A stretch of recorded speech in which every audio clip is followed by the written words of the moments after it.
എൻ്റെ പേര് സ്റ്റെനി. ഇതെൻ്റെ അമ്മ ഷാലി. ഞങ്ങൾ കോതമംഗലത്ത് നിന്നാണ് വരുന്നത്. എനിക്ക് ഓസ്ട്രേലിയയിൽ ജോലിക്ക് വേണ്ടി ഒരുപാട് ട്രൈ ചെയ്യുന്നുണ്ടായിരുന്നു. ബട്ട് എല്ലാം റിജക്ഷൻ ആയിരുന്നു വന്നുകൊണ്ടിരുന്നത്. അപ്പോൾ പിന്നെ എനിക്കൊരു ദിവസം ഒരു ജോലി ശരിയായി, ഇൻ്റർവ്യൂവും കഴിഞ്ഞ് കോൺട്രാക്റ്റ് സൈൻ ചെയ്ത് ഒരു സെപ്റ്റംബർ 1 ആയപ്പോൾ എനിക്ക് അവർ കോൺട്രാക്റ്റ് ക്യാൻസലായെന്നും പറഞ്ഞ് എനിക്കൊരു മെയിൽ വന്നു. അപ്പോൾ എനിക്ക് ഒരുപാട് വിഷമമായി. അപ്പോൾ എൻ്റെ ഒരു കസിൻ ആൻറ്റി വഴിയാണ് ഞാൻ ജെറുസലേം ധ്യാന കേന്ദ്രത്തെ പറ്റി അറിയുന്നത്.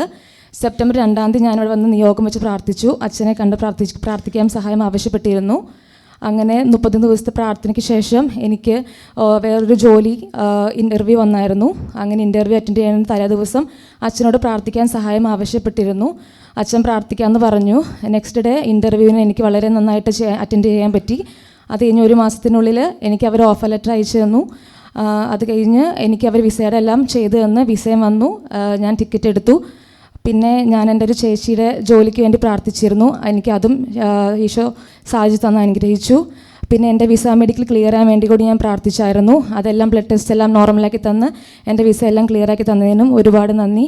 ഈ അനുഗ്രഹങ്ങളെല്ലാം തന്ന ഈശോ മിശിഹായ്ക്കും ദൈവമാതാവിനും ഒരുപാട് നന്ദി. എനിക്ക് വേണ്ടി പ്രാർത്ഥിച്ച കാനാട്ടച്ചനും ടീം മെമ്പേഴ്സിനും ഒരുപാട് നന്ദി അറിയിക്കുന്നു. യേശുവേ നന്ദി, യേശുവേ സ്തുതി, യേശുവേ സ്തോത്രം.